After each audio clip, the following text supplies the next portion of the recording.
नमस्कार दोस्तों, आज हम इस वीडियो में एनिमल सेल स्ट्रक्चर के बारे में पता करते हैं। चलो करते हैं स्टार्ट वीडियो को। Structure of animal cell. Animal cell की स्ट्रक्चर के बारे में पता करते हैं। इस वीडियो को ध्यान से देख लीजिए। आप सेल स्ट्रक्चर को, इसकी एनिमल सेल के स्ट्रक्चर को कभी नहीं भूलेंगे। चलो करते हैं स्टार्ट वीडियो को। ये कौन सी सेल है? Animal cell. Animal cell. Animal cell में एनिमल सेल में बाह्यतम लेयर होती है। एनिमल सेल में आउटर लेयर होती है। एनिमल सेल में आउटर लेयर होती है। आपको बताना चाहिए एनिमल सेल में आउटर लेयर यानी बाह्यतम कौन सी लेयर दिख रही है आपको? Cell membrane. क्या है? Cell membrane. Cell membrane. Outer layer होती है cell membrane. Cell membrane. Animal cell में आउटर लेयर होती है सेल मेम्ब्रेन। फिर आगे देखते हैं। सेल दो भागों में बटी होती है। सेल को हम दो भागों में बांटते हैं। साइटोप्लाज्म, साइटोप्लाज्म तथा न्यूक्लियोप्लाज्म। साइटोप्लाज्म और न्यूक्लियोप्लाज्म। सेल को, एनिमल सेल को या किसी भी सेल को हम दो भागों में बांटते हैं, साइटोप्लाज्म तथा न्यूक्लियोप्लाज्म। साइटोप्लाज्म क्या होता है? इधर देखना। पूरी सेल में यदि हम केंद्रक न्यूक्लियस के अलावा, पूरी सेल में, संपूर्ण सेल में यदि न्यूक्लियस के अलावा जो जो जो पार्ट आपको दिख रहा है, न्यूक्लियस के अलावा यदि न्यूक्लियस को हटाने सेल में से जो जो फ्लड दिखाई देगा, जो जो प्लाज्मा यानी फ्लड दिखाई देगा आपको, द्रवित पदार्थ या ये सेल ऑर्गेन्स दिखाई देंगे, उन्हें कहते हैं साइटोप्लाज्म। क्या कहते हैं? साइटोप्लाज्म। और न्यूक्लियस में उपस्थित फ्लडनुमा पदार्थ को कहते हैं न्यूक्लियोप्लाज्म। क्या कहते हैं? न्यूक्लियोप्लाज्म। न्यूक्लियस में उपस्थित प्लाज्म यानी फ्लड रूपी पदार्थ। साइटोप्लाज्म तथा न्यूक्लियोप्लाज्म दोनों को साथ में कहते हैं प्रोटोप्लाज्म। प्रोटोप्लाज्म। ध्यान रखिए, यदि प्रोटोप्लाज्म की बात की जा रही है तो वह साइटोप्लाज्म तथा न्यूक्लियोप्लाज्म दोनों की बात कर रहा है। यदि साइटोप्लाज्म की बात कर रहा है तो वह न्यूक्लियस, सेल के फ्लड में न्यूक्लियस पार्ट को हटा रहा है। किस पार्ट को हटा रहा है? न्यूक्लियस पार्ट को हटा रहा है। अब देखते हैं आगे। साइटोप्लाज्म की देखते हैं। न्यूक्लियस में ये क्या है? न्यूक्लियस। न्यूक्लियस ये क्या है? रेड रेड क्या है? न्यूक्लियस। अब रेड में उपस्थित ब्लैक क्या है? न्यूक्लियोलस, केंद्रिका। न्यूक्लियोलस। न्यूक्लियोलस। Nucleus, nucleolus. अब देखते हैं। न्यूक्लियस से एक सेल ऑर्गेनेल जुड़ा होता है। इधर भी जुड़ा है, इधर भी, यानी फैला होता है पूरे सेल में। इसलिए इसे ट्रैफिक पुलिस के जैसे सेल ऑर्गेनेल्स कहते हैं। किसको? कौन है ये? Endoplasmic reticulum. अंतर्प्रदेश जालिका यानी endoplasmic reticulum. Endoplasmic reticulum. Endoplasmic reticulum दो प्रकार के होते हैं, SER RER। SER RER। जिस एंडोप्लाज्मिक रेटिकुलम में राइबोसोम उपस्थित होते हैं, प्रेजेंस ऑफ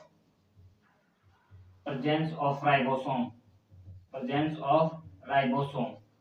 जिस एंडोप्लाज्मिक रेटिकुलम में राइबोसोम उपस्थित होते हैं उन्हें RER, रफ एंडोप्लाज्मिक रेटिकुलम कहते हैं।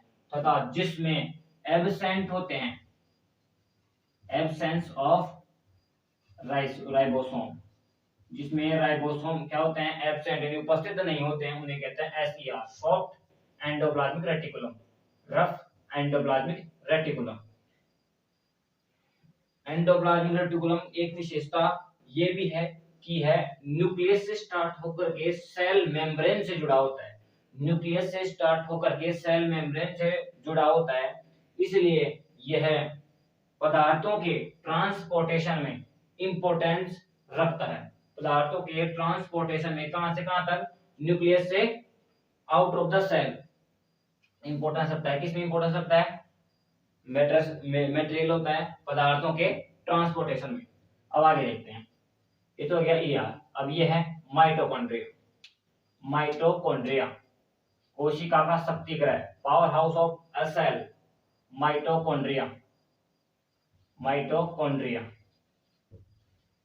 Mitochondria power house of a cell किसमें उपस्थित होता है? एनिमल सेल में उपस्थित होता है और प्लांट सेल में भी उपस्थित होता है। अब यदि हम माइटोकॉन्ड्रिया की बात करें तो इसमें कितनी लेयर होती हैं? 2 लेयर होती हैं और अंदर वाले लेयर में अंगुली नुमा संरचनाएं होती हैं, उन्हें हम क्रिस्टी कहते हैं। इसकी स्ट्रक्चर को वीडियो में हम अच्छी तरह से पढ़ेंगे आगे आने वाले वीडियो में माइटोकॉन्ड्रिया में। अब देखते हैं आगे, ये कौन सी स्ट्रक्चर है? ये है गोल्जी बॉडी।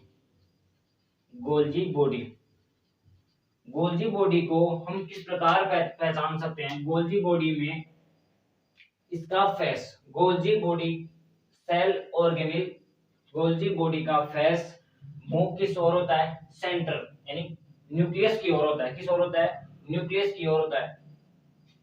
किस ओर होता है? न्यूक्लियस की ओर होता है। और इसका आकार कैसा है? कॉन्वेक्स, उत्तलाकार, कॉन्वेक्स होता है। गोल्जी बॉडी का शेप कैसा होता है? कॉन्वेक्स नुमा होता है। और कॉन्वेक्स का फेस किस ओर होता है? न्यूक्लियस की ओर होता है। किस ओर होता है? न्यूक्लियस की ओर होता है। अब आगे देखते हैं राइबोसोम। क्या देखते हैं? राइबोसोम। राइबोसोम आपको 2 प्रकार के दिख रहे हैं। कौन कौन से? एक तो ये फ्री और एक बाउंडेड। राइबोसोम 2 प्रकार के होते हैं, फ्री राइबोसोम और बाउंडेड राइबोसोम। जो राइबोसोम साइटोप्लाज्म में फ्रीली प्रेजेंस होते हैं उन्हें कहते हैं फ्री राइबोसोम, तथा जो एंडोप्लाज्मिक रेटिकुलम से बाउंडेड रूप में उपस्थित होते हैं उन्हें कहते हैं बाउंडेड राइबोसोम।